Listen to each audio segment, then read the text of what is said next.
নমস্কার শ্রোতা বন্ধুরা, গল্প কথার আসরের আজকের বৈঠকে যোগদান করার জন্য আপনাদের অশেষ ধন্যবাদ। আমি রুদ্র দত্ত। শুনতে থাকুন হেমেন্দ্র কুমার রায়ের রচিত জয়ন্ত মানিকের অ্যাডভেঞ্চার উপন্যাস পদ্মরাগ বুদ্ধ।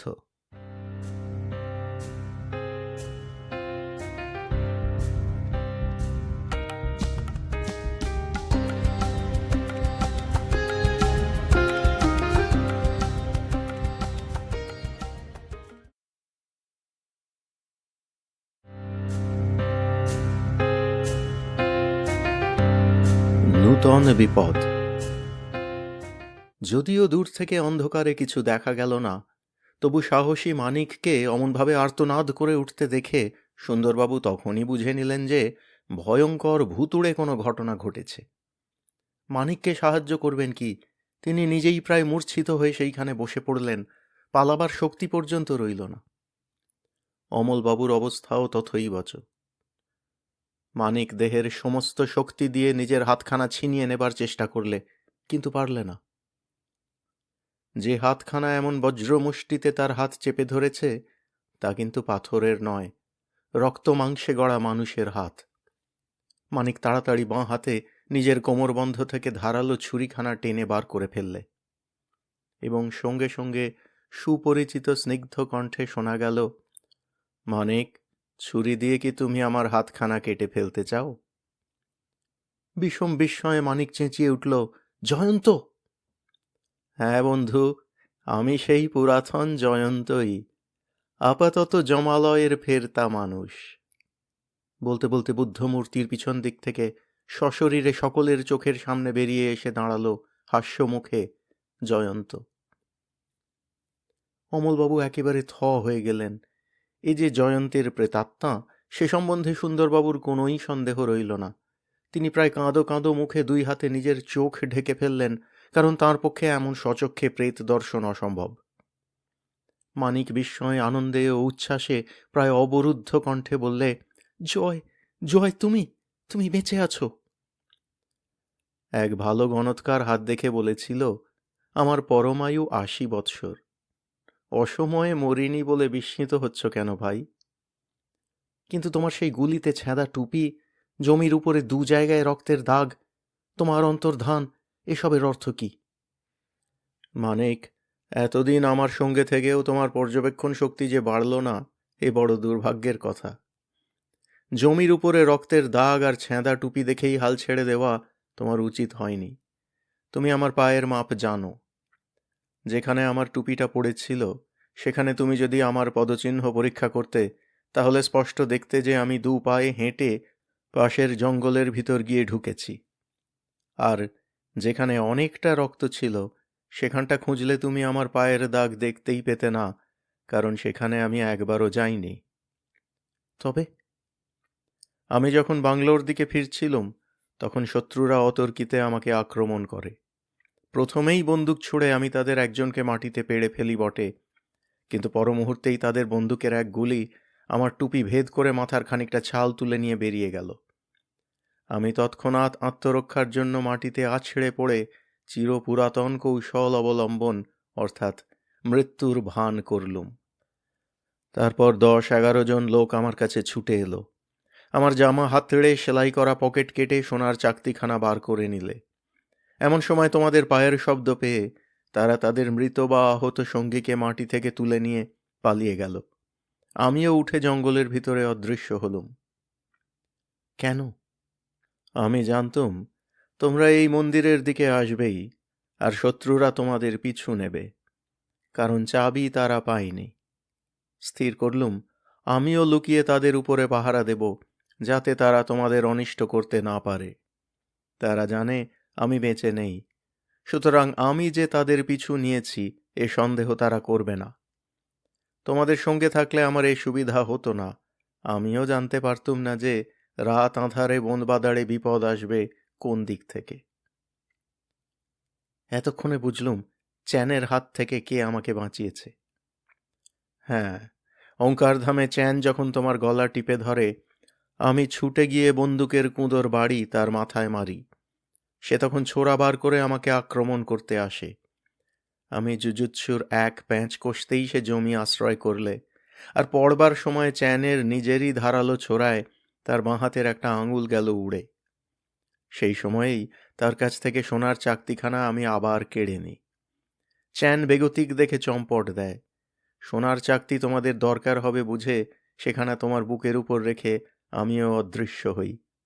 আমি জানতুম তোমাদের দলের কেউ না কেউ সেখানা দেখতে পাবেই। কিন্তু জয়ন্ত, তুমি কি অনাহারে আছো? মোটেই না। এখানকার নদী জলহীন আর গাছ ফলহীন নয়। হ্যাঁ, ভালো কথা। এইবার আমার একটা জিজ্ঞাসা আছে। সেই মাঠে শত্রুদের গতিরোধ করবার বুদ্ধি তোমাদের কার মাথায় প্রথমে আসে? প্রস্তাব করেছিলুম আমি, সমর্থন করেছিলেন সুন্দরবাবু।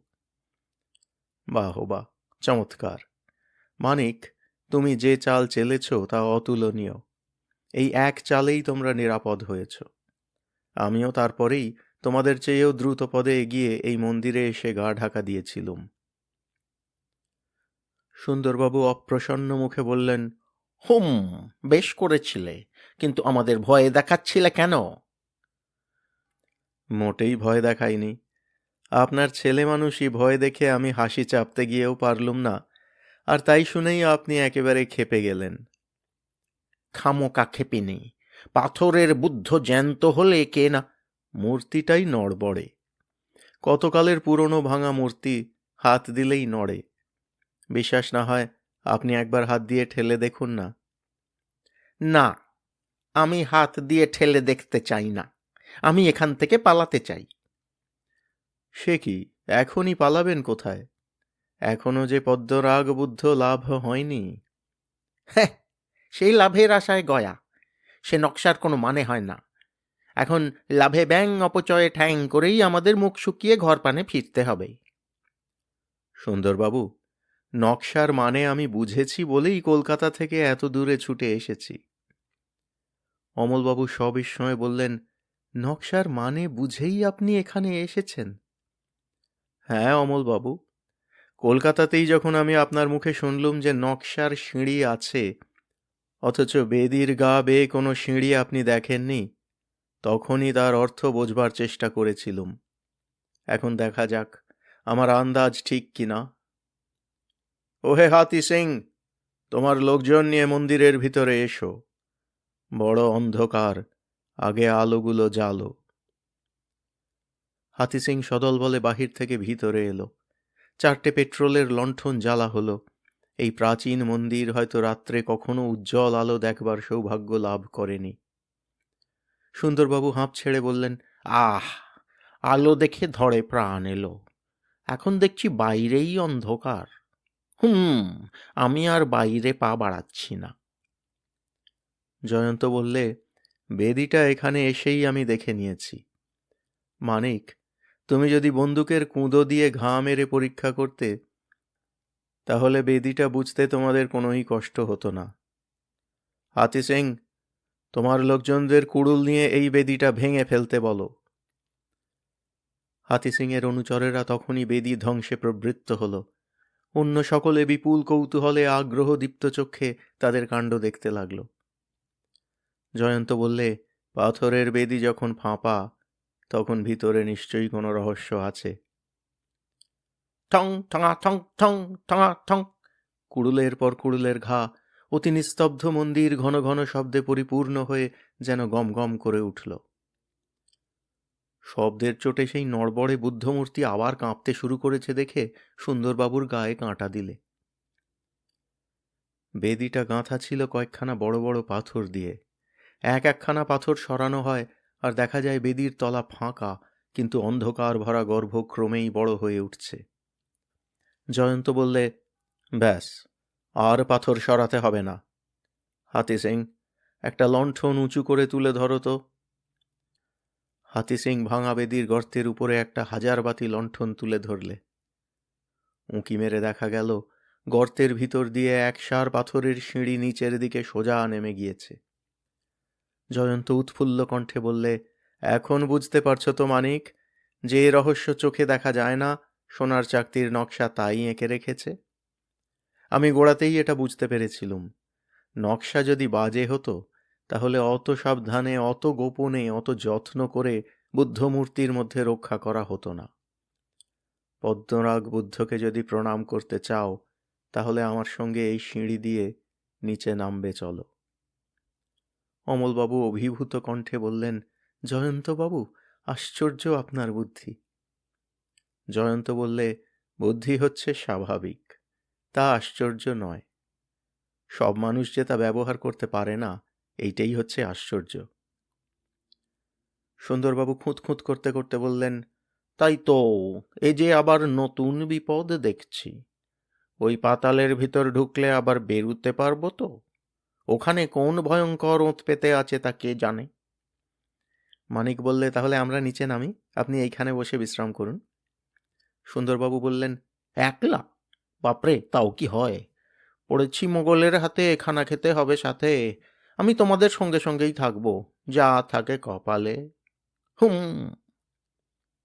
জয়ন্ত বললে, আমাদের সঙ্গে 8টা পেট্রোলের লণ্ঠন আছে, সবগুলোই জেলে ফেলো। পাতালের অন্ধকারে যত আলো তত ভালো। সামনে, মাঝখানে, পিছনে প্রদীপ্ত লণ্ঠন নিয়ে সকলে একে একে সেই নিম্নগামী সোপান শ্রেণী দিয়ে নামতে লাগল। পরে পরে 20টি ধাপ নেমে সিঁড়ি শেষ হলো। তারপর দেখা গেল একটি সমতল পথ সোজা এগিয়ে দূরের অন্ধকারের ভিতরে হারিয়ে গিয়েছে। পথটাও পাথরে বাঁধানো এবং নিতান্ত অপ্রশস্ত নয়, 3জন লোক পাশাপাশি চলতে পারে। গুহাপথের সেই যুগে যুগে সঞ্চিত নিবিড় তিমির সহসা আজ আলোকের আঘাতে যেন মৌন চিৎকারে আর্তনাদ করে পায়ে পায়ে দূরে সরে যেতে লাগল সভয়ে। সেখানকার বহু কালব্যাপী নিদ্রিত স্তব্ধতাও আজ এতগুলো আধুনিক জুতার খটখট শব্দে যেন অত্যন্ত যাতনায় ধড়ফড় করতে করতে মরে গেল। সুন্দরবাবু সংকুচিত সন্দেহে গুহাপথের বদ্ধ হাওয়া সশব্দে শুঁকতে শুঁকতে বললেন, আলিপুরের চিড়িয়াখানায় গিয়ে যে গন্ধ পাই, এখানেও আমি যেন সেই রকম দুর্গন্ধই পাচ্ছি। অমলবাবু বললেন, এই গুহাপথ কতকাল বন্ধ আছে তা কে জানে, হয়তো আপনি বিষাক্ত বাষ্পের গন্ধ পাচ্ছেন। ওহো, এ বাষ্পটাস্পর গন্ধ নয়। মানিক বললে, তাহলে এটা বোধহয় ভূতের পায়ের দুর্গন্ধ। সুন্দরবাবু চটে বললেন, ঠাট্টা করো না মানিক, ওরকম ঠাট্টা আমি পছন্দ করি না। এখানে যে ভূত নেই তা কি করে জানলে? ভূতের পক্ষে এটা হচ্ছে অতি মনোরম স্থান। আলো নেই, হাওয়া নেই, শব্দ নেই, এখানে থাকবে না তো ভূত কোথায় থাকবে? মানিক আবার টিপ্পনি কাটলে, কেন, আপনার মাথার ভিতরে? আপনার মাথাটি হচ্ছে ভূতের স্বদেশ, ওখানে নিত্য নতুন ভূতের জন্ম হয়। জয়ন্ত সর্বাগ্রে যাচ্ছিল, হঠাৎ সে দাঁড়িয়ে পড়ে গম্ভীর স্বরে বললে, সাবধান, আর কেউ এগিয়েও না। প্রত্যেকেই সচমকে থমকে দাঁড়িয়ে পড়ল। কেবল সুন্দরবাবু পায়ে পায়ে পিছু হটতে লাগলেন এবং একেবারে সকলের পিছনে না গিয়ে আর থামলেন না। মানিক বললে, কি ব্যাপার জয়? কিরকম একটা শব্দ শোনা যাচ্ছে। মানিক কান পেতে শুনতে লাগল। হ্যাঁ, একটা অদ্ভুত শব্দ শোনা যাচ্ছে বটে, কেবল অদ্ভুত নয়, ভয়াবহ। ও কিসের শব্দ জয়? ঠিক বুঝতে পারছি না। পাথরের উপর দিয়ে কারা যেন অনেকগুলো বস্তা টেনে নিয়ে যাচ্ছে। না, যাচ্ছে নয়, টানতে টানতে আমাদের দিকেই এগিয়ে আসছে। সুন্দরবাবু মাথার ঘাম মুছতে মুছতে কাতরভাবে মনে মনে বললেন, হা ভগবান, এই ডানপিটে ছোড়াগুলোর সঙ্গে এদেশে এসে কি ভুলই করেছি। আর কি দেশে ফিরতে পারবো?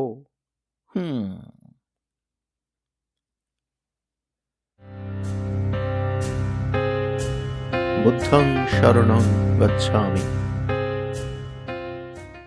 একটা অজ্ঞাত অপার্থিব বিপদের আশঙ্কায় সকলের হৃদয় পরিপূর্ণ হয়ে উঠল। এতকালের বদ্ধ আলোহারা বায়ুহারা সুড়ঙ্গ পথ সমাধির চেয়েও যা সুরক্ষিত ও সুদুর্গম, তার মধ্যে বস্তা টেনে শব্দের সৃষ্টি করছে কে বা কারা? আর এদিকেই বা এগিয়ে আসছে কেন? যার মধ্যে জীবন্ত জীবের আবির্ভাব অসম্ভব, সেখানে এ কি অভাবিত ব্যাপার? জয়ন্ত চুপি চুপি বললে, মানিক, ব্যাপার বড় সুবিধের নয়, বন্দুক তৈরি রাখো। সুড়ঙ্গ পথের ভিতরে তার চুপি চুপি কথাই শোনালো চিৎকারের মতো। সুন্দরবাবু বললেন, হ্যাঁ, বন্দুকই তৈরি রাখবে বটে। এই পাতালপুরে কোন কুম্ভকর্ণের বেটা কত শত বৎসর ধরে ঘুমিয়েছিল, মজার মজার স্বপ্ন দেখে আরাম করছিল। এখন অসময়ে এখানে অনধিকার প্রবেশ করে দিলুম আমরা তার ঘুম ভাঙিয়ে। বন্দুক ছুঁড়ে করবে কি? বন্দুকের গুলিও তো হজমি গুলির মতো কপকপ করে গিলে ফেলবে।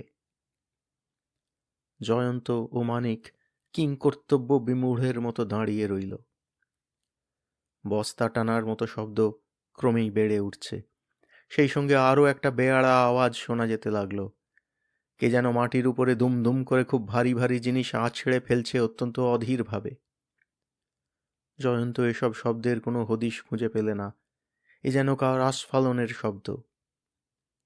অমলবাবু রুদ্ধশ্বাসে বললেন, জয়ন্তবাবু, সেকালে গুপ্তধন রক্ষা করবার জন্য জক রাখা হতো বলে প্রবাদ শুনেছি। তা কি তবে সত্যি? যে আসছে সে কি জক? জয়ন্ত বললে, পদ্মরাগবুদ্ধ হচ্ছেন অহিংসার দেবতা। এখানে জক রাখা মানে একটি জীবের প্রাণবধ করা। কোনো বৌদ্ধ পুরোহিত সে মহাপাপ করতে পারেন না।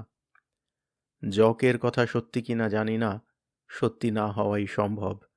তবে সত্যি হলেও এখানে জক কেউ রাখেনি। তবে ও কে আসছে? ভগবান জানেন। এইবার ভীষণ একটা গর্জন শোনা গেল। বদ্ধ সুড়ঙ্গের আবহাওয়ায় বিকৃত হয়ে সেই ভয়াবহ ধ্বনি প্রতিধ্বনি এমন অদ্ভুত শোনালো যে সেটা কিসের গর্জন কিছুই বোঝা গেল না। সুন্দরবাবু হাল ছেড়ে দিয়ে হাঁপাতে হাঁপাতে বললেন, হুম, ক্রমাগত চমকে চমকে আজ মারা পড়ব নাকি? আমার আর সহ্য হচ্ছে না। চললুম আমি উপরে। এর চেয়ে ওপরের অন্ধকারে বসে ভয় পাওয়া ভালো, বনের বাঘ ভাল্লুকের পেটে যাওয়া ভালো। তিনি সুড়ঙ্গ মুখের দিকে চোঁচা দৌড় মারলেন। সুড়ঙ্গ পথের অনেক দূরে, যেখানকার নিরেট অন্ধকারের গায়ে ঠেকে লণ্ঠনের আলো ব্যর্থ হয়ে যাচ্ছে, সেইখানে ফুটে উঠল বিদ্যুৎখণ্ডের মতো দুটো জ্বলন্ত চক্ষু। সে বিচিত্র চোখ দুটো নিষ্পলক, তার আগুন একবারও নিভছে না। জয়ন্ত বললে, আজ আর গোয়ার তুমি করা নয়। মানিক, আজ আমাদের ফিরতেই হবে, এখনো সময় আছে। সকলে মিলে পরামর্শ করে কাল সকালে আবার ফিরে আসা যাবে। চলো, আমরা বাইরে যাই। কিন্তু ওসব কিসের শব্দ, ও কার গর্জন, ও কার চোখ, কিছুই তো বোঝা গেল না। বুঝতে গেলে প্রাণ দিতে হয়, শিগগির উপরে চলো। সকলে দ্রুতপদে উপরে উঠে দেখলে ভাঙা বেদির গায়ে হেলান দিয়ে মড়ার মতো হলদে মুখে সুন্দরবাবু চুপ করে বসে আছেন। মানিক বললে, সুন্দরবাবু, আজ আপনারই জয় জয়কার। পলায়নে আপনি হয়েছেন আমাদের পথপ্রদর্শক। সুন্দরবাবুর তখন উত্তর দেবারও শক্তি ছিল না। জয়ন্ত বললে, আমাদের এখানে থাকাও নিরাপদ নয়। সুড়ঙ্গের মুখ খোলা, দপদপে চোখ নিয়ে যে আমাদের দেখেছে সে এখানেও খুঁজতে আসতে পারে। চলো, আমরা মন্দিরের পিছনে বনের ভিতর যাই। আজকের রাতটা গাছের উপরে উঠেই কাটাতে হবে। অমলবাবু বললেন, তার চেয়ে পাথরগুলো আবার যথাস্থানে রেখে গর্ত আবার বন্ধ করে দিলে কি হয় না? না, পাথর তো এখন আর গেঁথে দেওয়া সম্ভব নয়। সুড়ঙ্গে যার সাড়া পেয়েছি তার আকার নিশ্চয়ই অসাধারণ। ওই আলগা পাথরগুলো তার এক ধাক্কায় হুড়মুড় করে ঠিকরে পড়বে। সুন্দরবাবু এতক্ষণে ভাষা পেয়ে বললেন, জয়ন্তের প্রস্তাবই যুক্তিসঙ্গত। পথ খোলা পেলে ও দানবটা হয়তো গর্ত ছেড়ে বাইরে বেরিয়ে যেতেও পারে। জয়ন্ত বললে, ভগবান করুন আপনার অনুমানই যেন সত্যি হয়। ও পাপ বিদেয় হলে তো সব ল্যাঠা চুকে যায়। সুড়ঙ্গের গর্ভভেদ করে আবার একটা বুকের রক্ত ঠান্ডা করা গভীর গর্জন বাইরে ছুটে এলো। সে গর্জনের সঙ্গে জড়ানো রয়েছে যেন বিষম ক্রোধ ও বিপুল ক্ষুধার ভাব, যেন আসন্ন মৃত্যুর গর্জন। শুনলেই বুকের ভিতরে জীবনের স্পন্দন স্তম্ভিত হয়ে যায়। জয়ন্ত সচকিত কণ্ঠে বললে, সে আসছে, সে আসছে, তোলো সব তল্পি তল্পা, ছোট বোনের দিকে। রাত তখন বেশি নয়, কিন্তু এরই মধ্যে বনবাসিনী নিশিথিনীর নিদুটি মন্ত্রে চতুর্দিকের নির্জনতা যেন আচ্ছন্ন হয়ে পড়েছে। আকাশে চাঁদ নেই, অন্ধকারের সাম্রাজ্য আজ অপ্রতিহত। বাতাস যেন কাঁদতে কাঁদতে বয়ে আনছে দূর বনের আর্তধ্বনি। মন্দিরের পিছনে একটি ছোট মাঠ, তারপর আবার অরণ্য। সেই দিকে এগুতে এগুতে জয়ন্ত বললে, মানিক, ভাগ্যিস বুদ্ধি করে সঙ্গে বিষাক্ত বাষ্পের বোমা এনেছিলুম। কেন বলো দেখি? কাল সকালে সুড়ঙ্গের মধ্যেই বোমা ছুঁড়ে দেখব কোনো ফল হয় কি না। যদি ফল না হয়, যদি ওটা কোনো জীব না হয়, মানে ওটা কোনো ভৌতিক কাণ্ড হওয়া কি অসম্ভব? মানিক, শেষটা তুমিও কি সুন্দরবাবুর দলে ভিড়তে চাও? ওই সুড়ঙ্গের মধ্যে পৃথিবীর কোনো জীব বাঁচতে পারে? না পারাই স্বাভাবিক, কিন্তু ও যে পেরেছে, হয়তো তারও এমন কোনো স্বাভাবিক কারণ আছে যা আমাদের অজানা। ভূতের কথা মনেও এনো না মানিক। ভূতের গল্প পড়তে ভালো, কারণ অসম্ভবের দিকে মানুষের টান থাকে, কিন্তু ভূত নেই। বোধহয় তখন শেষ রাত। আকাশে চাঁদের আভাস জেগেছে মাত্র। গাছের উপরে সকলে বসেছিল অর্ধনিদ্রিত ও অর্ধজাগ্রত অবস্থায়। কিন্তু তা সত্ত্বেও সুন্দরবাবুর নাসিকা রাত্রির স্তব্ধতা দূর করবার জন্য কম চেষ্টা করছিল না। এমনকি মানিকের মত হচ্ছে, তাঁর নাকের ডাকাডাকিতে ভয় পেয়ে সে গাছের সব পাখি ও বানর তো দূরের কথা, এমনকি ভূত পেতনিরাও নাকি অন্য গাছের সন্ধানে পালিয়ে গিয়ে হাঁপ ছেড়ে বেঁচেছে। আচম্বিতে উপর উপরই দুবার বন্দুকের শব্দে সকলের তন্দ্রা গেল ছুটে। সুন্দরবাবু বেজায় চমকে বিনা বাক্য ব্যয়ে ঝুপ করে ডাল থেকে পড়ে গেলেন, কিন্তু তিনি বিলক্ষণ হুঁশিয়ার ব্যক্তি বলে ধরাতলে অবতীর্ণ হবার আগেই খপ করে আর একটা ডাল ধরে ফেলে শূন্যে দুলতে ও ঝুলতে লাগলেন। রাতের মর্ম ভেদ করে নানা কণ্ঠের চিৎকার ও আর্তনাদ দূর থেকে ভেসে এলো। কারা যেন ভয়ানক আতঙ্কে চিৎকার করছে এবং দারুণ যাতনায় কাঁদছে। জয়, জয়! কে মানিক? শুনেছ? হুঁ। আমাদের এখন কি করা উচিত? চুপ করে এইখানে বসে থাকা উচিত। এ অরণ্য এখন মৃত্যুর রাজ্য, নিচে নামলেই মরব। কিন্তু ও কিসের গোলমাল? কাল সকালে বুঝতে পারবো, এখন আর কথা কইও না। কথা কইলেও হয়তো বিপদকে ডেকে আনা হবে। নিচের ডাল থেকে করুণ স্বর শোনা গেল, হুম, কিন্তু আমাকে যে কথা কইতেই হবে। গাছের ডাল ধরে আমি ঝুলছি, তোমরা সাহায্য না করলে আমি আর বেশিক্ষণ ঝুলতেও পারবো না। অমলবাবুর সঙ্গে মানিক কোনো রকমে ডাল বয়ে সুন্দরবাবুর কাছে, অর্থাৎ মাথার উপরে গিয়ে হাজির হলো। মানিক বললে, বৈজ্ঞানিকের মতে আমাদের পূর্বপুরুষেরা গাছের ডাল ধরে ঝুলতে পারতেন। সে অভ্যাস ভুলে গিয়ে আপনি ভালো করেননি সুন্দরবাবু। ডাল ধরে ঝুলতে ঝুলতে সুন্দরবাবু বললেন, মানিক, তোমার ঠাট্টা শুনলে অঙ্গ জ্বলে যায়। নাও, এখন আমাকে টেনে তুলবে না বচন শোনাবে? উপর থেকে জয়ন্তের বিরক্ত ও গম্ভীর স্বর শোনা গেল, ফের কথা কয়। দূরের কোনো গোলমাল আর শোনা যায় না। শব্দগুলো যেন স্তব্ধতা সাগরের মধ্যে কয়েক খণ্ড ইষ্টকের মতো পড়েই ডুবে কোথায় তলিয়ে গেল। এখন শুধু কালো রাত করছে থমথম, মুখর ঝিল্লি করছে ঝিমঝিম, বনের গাছ করছে মরমর, এবং ম্লান খণ্ড চাঁদ নিবু নিবু চোখে করছে উষার কোলে মৃত্যুর অপেক্ষা। গাছে গাছে পাখির দল বনভূমির সবুজ জগতে দিকে দিকে উচ্ছ্বসিত আনন্দে রটিয়ে দিলে, জাগো লতা পাতা, জাগো ফুল ফল, জাগো অলি প্রজাপতি। পূর্বের শোভাযাত্রায় দিবারানীর সোনার মুকুট দেখা দিয়েছে, জাগো সবাই। সকালের প্রথম আলো কি শান্তিময়, সকালের নতুন বাতাস কি মিষ্টি। এই পৃথিবীতে কখনো যে কালো কুৎসিত ভয়ময় রাত ছিল, তার কথা যেন মনেও পড়ে না। সকলে একে একে গাছ ছেড়ে আবার মাটি মায়ের কোল পেয়ে আশ্বস্তির নিঃশ্বাস ফেলে বাঁচলে। সুন্দরবাবু বললেন, আগে স্টোভে চড়িয়ে দাও চায়ের কেটলি। কি জানি বাবা, যে জায়গায় যাচ্ছি জীবনে হয়তো আর চা খেতে হবে না। ওহে, এয়ারটাইট টিনে তোমরা রসগোল্লা আর সন্দেশ এনেছিলে না? হুম, ক্ষমা ঘৃণা করে গোটা 10-12 আমার দিকে ছুঁড়ে মেরো। জয়ন্ত বললে, ঠিক কথা, আমি সুন্দরবাবুকে সমর্থন করি। ভালো ব্রেকফাস্ট মানুষের সাহস আর শক্তিকে দুগুণ করে তোলে। মানিক, নিয়ে এসো রসগোল্লা সন্দেশের টিন। জয়ন্তের কাঁধে হাত রেখে সুন্দরবাবু বললেন, জয়ন্ত ভায়া, এই জন্যেই তো তোমার সঙ্গে আমার বেশি ভাব।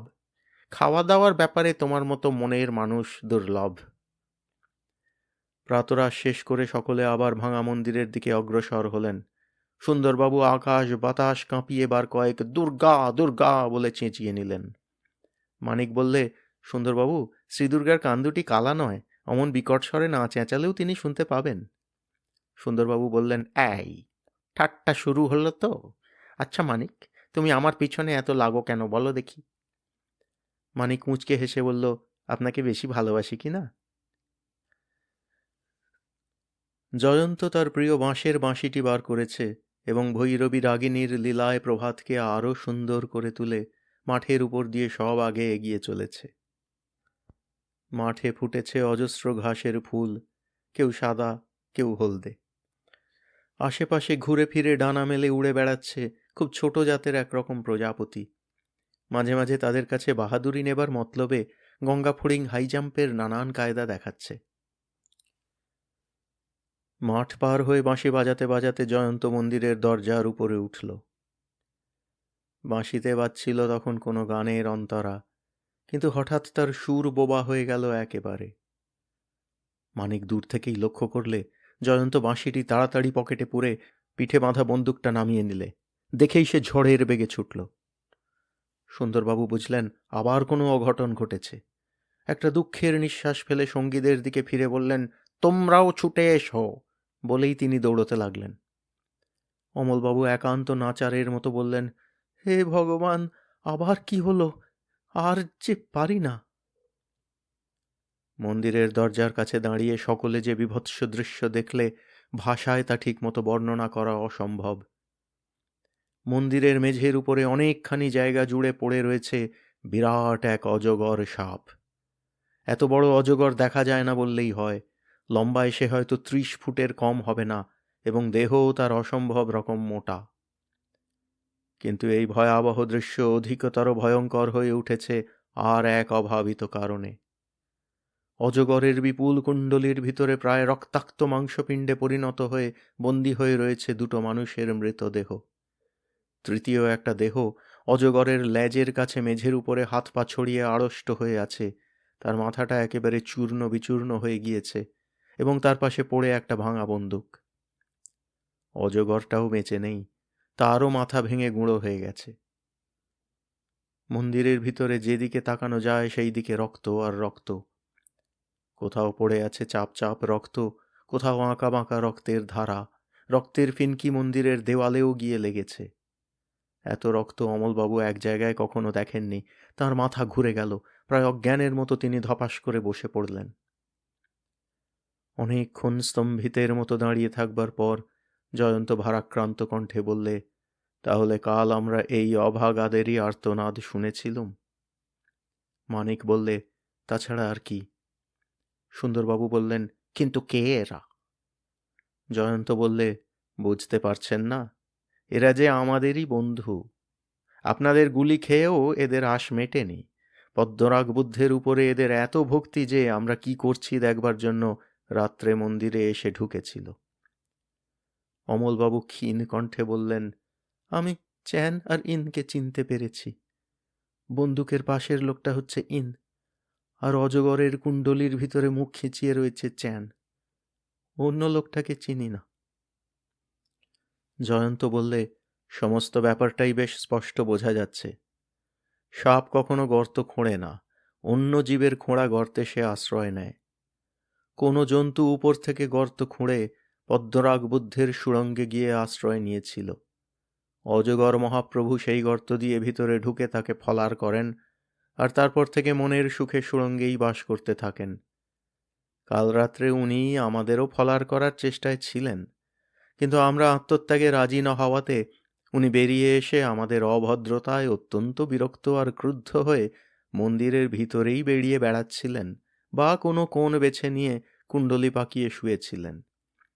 তারপর কখন চ্যান আর ইন কোম্পানির রঙ্গালয়ে প্রবেশ। তাদের চোখ তখন আমাদের জন্যই ব্যস্ত। অজগরকে তারা দেখতে পায়নি, কিন্তু অজগর তাদের দেখেই আক্রমণ করলে।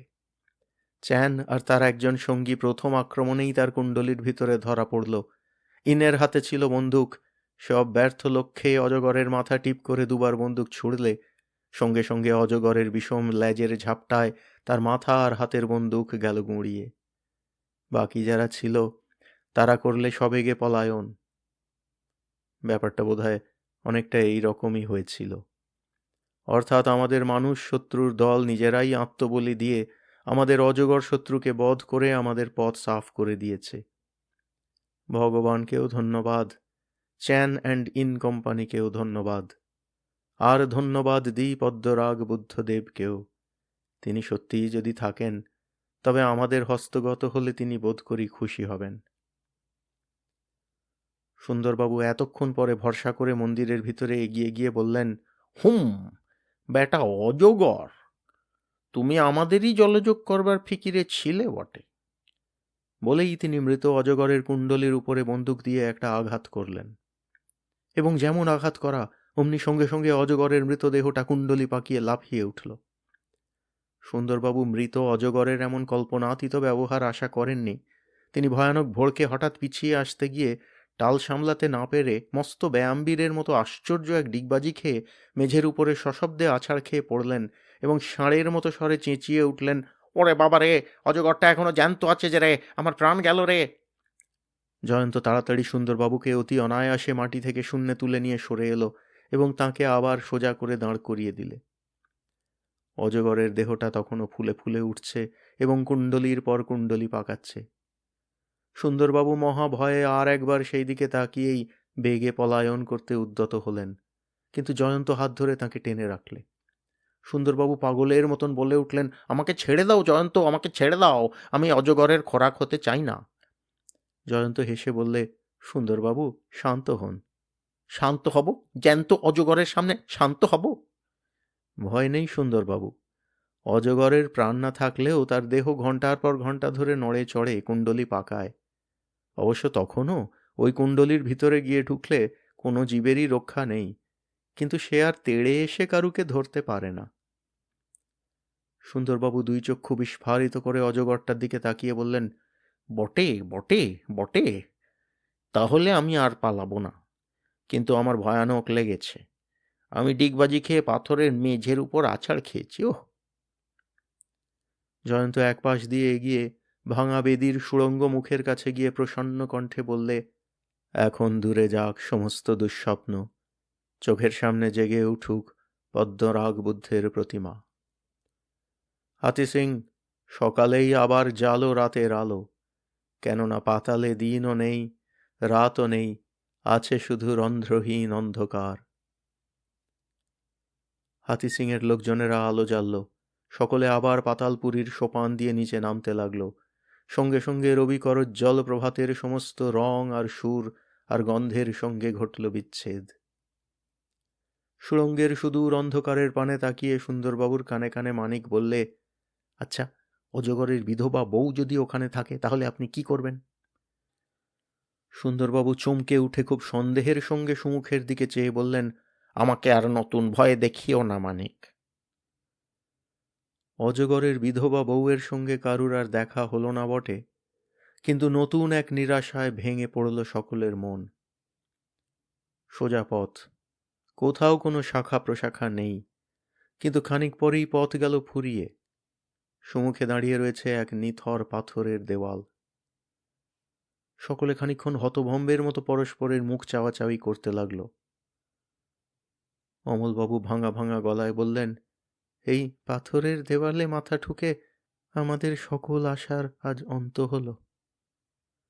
সুন্দরবাবু বললেন, শেষটা যে এই হবে আমি তা জানতুম। হুম, পদ্মরাগ বুদ্ধ না অশ্বডিম্ব বুদ্ধ? ধাপ্পা বাবা ধাপ্পা। মানিক বললে, তাহলে অকারণে এত কষ্ট করে এই সুড়ঙ্গ কাটা হয়েছিল কেন? অমলবাবু বললেন, এ হচ্ছে নাগরাজ্য। নাগ ছিল এখানকার প্রতীক।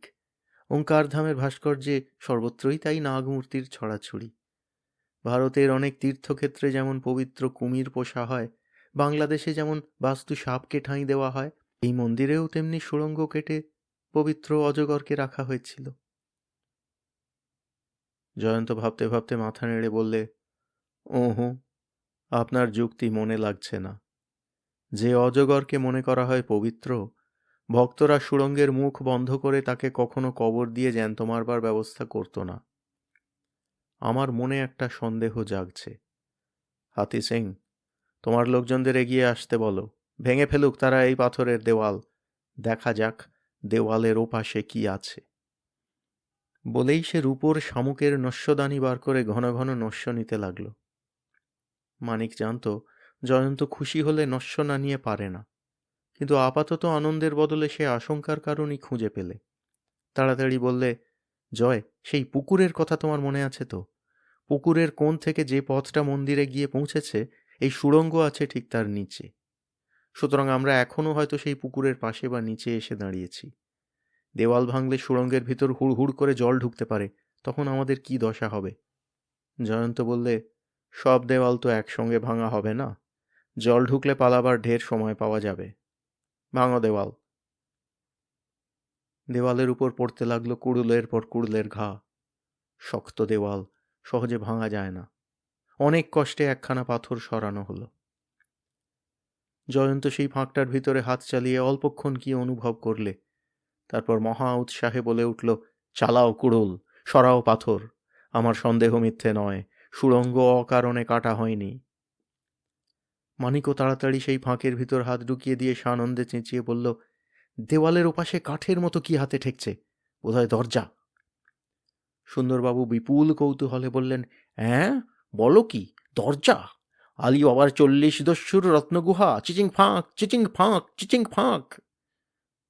ঠকাং ঠকাং ঠকাং চলল সমানে কুড়ুলের পর কুড়ুল, খসে পড়ছে, ভেঙে পড়ছে পাথরের পর পাথর, এক একখানা পাথর খসে আর নেচে নেচে ওঠে সকলের প্রাণ। দরজা বটে, খুব বড় দরজা নয়, ছোট দরজা, 3 ফুটের বেশি উঁচু নয়, কিন্তু বিলক্ষণ মজবুত, আগাগোড়া লোহার কিল মারা, পাথরের চেয়ে কঠিন। আর সেই দরজায় লাগানো রয়েছে একটা পুরনো মস্ত পিতলের কুলুপ। জয়ন্ত বললে, কুলুপের ভিতর বেশ করে তেল ঢেলে দাও, বহুকাল ও কুলুপে চাবি ঢোকেনি, তেলে না ভিজলে খুলবে না। সুন্দরবাবু বললেন, তেল তো ঢালছ, কিন্তু চাবি কোথায়? মানিক বললে, আমার কাছে, নিশ্চয়ই সেই চাবিটা এই কুলুপে লাগবে। জয়ন্ত বললে, কুলুপটা ভালো করে তেলে ভিজুক, ততক্ষণে আমরা আর একবার চা তৈরি করলে নিশ্চয়ই কারুর আপত্তি হবে না।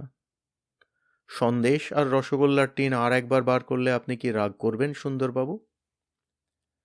সুন্দরবাবু ভুঁড়ির উপর স্নেহভরে হাত বুলোতে বুলোতে একগাল হেসে বললেন, রাগ? আমার এ ভুঁড়ি পর্বত প্রমাণ সন্দেশ রসগোল্লার স্বপ্ন দেখে, এ ভুঁড়ি কখনো পরিপূর্ণ হয় না। বিশ্বাস না হয় আজকেই পরখ করে দেখতে পারো। হুম।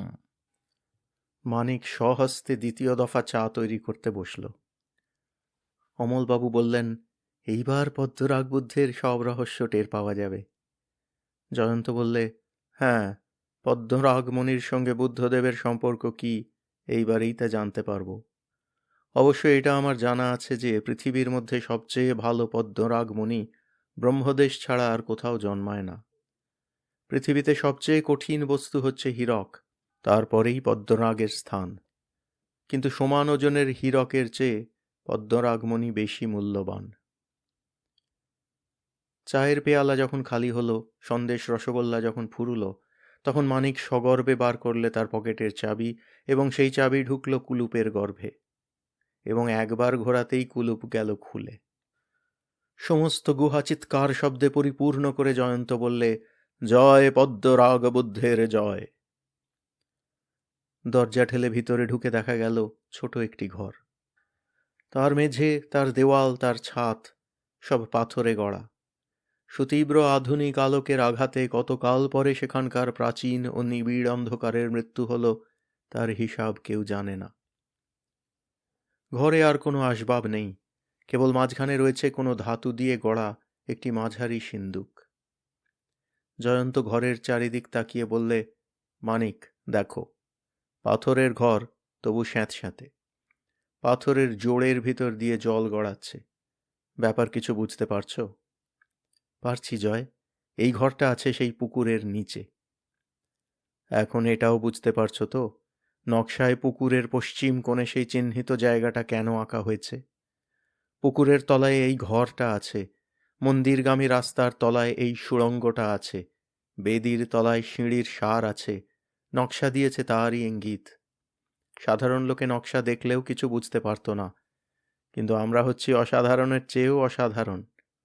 কারণ অসাধারণ লোক নকশার রহস্য বুঝতে পারলেও সুড়ঙ্গের দরজা ঢাকা পাথরের দেওয়াল দেখে ফিরে যেতে বাধ্য হতো, কিন্তু আমরা ফিরে যাইনি। অতএব অনায়াসেই গর্ব করতে পারি। এখন তোলো ওই সিন্দুকের ডালা। সিন্দুকের ডালা তুলেই সকলে অবাক বিস্ময়ে স্তম্ভিত হয়ে গেল। সিন্দুকের ভিতরে লণ্ঠনের আলো পড়বার আগেই যেন তার মধ্যে থেকে বেরিয়ে এলো একটা সুতীব্র রক্ত জ্যোতির ঝটকা। তারপরেই দেখা গেল টকটকে লাল ও জলজলে পাথরে তৈরি একটি অতি আশ্চর্য ও অতুলনীয় বুদ্ধমূর্তি সেখানে কারুকার্যে বিচিত্র সুবৃহৎ স্বর্ণপাত্রে শোয়ানো রয়েছে। মূর্তিটি দৈর্ঘ্যে 1 হাতের কম হবে না। জয়ন্ত বিস্ময়ে বিহ্বল স্বরে বললে, মূর্তির সর্বাঙ্গ দিয়ে যেন লাল আলো ঠিকরে পড়ছে, চোখে লাগছে ধাঁধা। এ মণিময় মূর্তি না হয়ে যায় না। না জানি এর দাম কত কোটি টাকা। মানিক, মানিক, এ কি সত্যি না অসম্ভব স্বপ্ন? মানিক আবেগে নিরুত্তর হয়ে মূর্তির মণিময় দীপ্ত ও মসৃণ গায়ে হাত বুলিয়ে দেখতে লাগল। 2 চক্ষু ছানা বড়ার মতন করে সুন্দরবাবু বললেন, পদ্মরাগ মণি কেটে এত বড় মূর্তি তৈরি করা হয়েছে? পদ্মরাগ মণি এত বড় হয়? মানিক বললে, না সুন্দরবাবু, অনেকগুলো পদ্মরাগ মণি একসঙ্গে জুড়ে শিল্পী এই মূর্তি গড়েছে, কিন্তু এমনি তার হাতের কায়দা যে কোথাও জোর ধরবার উপায়ই নেই। জয়ন্ত কিছু বললে না। অভিভূত প্রাণে মূর্তিটিকে সযত্নে তুলে সিন্দুকের উপরে বসিয়ে দিলে। অপার্থিব আনন্দের মতো ঘোর রক্তবর্ণ সেই মহামানব মূর্তির প্রভা যেন আধুনিক সমুজ্জ্বল আলোকগুলোকেও লজ্জা দিতে লাগল। সেই জ্যোতির্ময় মূর্তির সামনে 2 হাত জোড় করে হাঁটু গেড়ে বসে পড়ে অমলবাবু ভক্তিভরে বলে উঠলেন, বুদ্ধং শরণং গচ্ছামি, ধর্মং শরণং গচ্ছামি, সংঘং শরণং গচ্ছামি।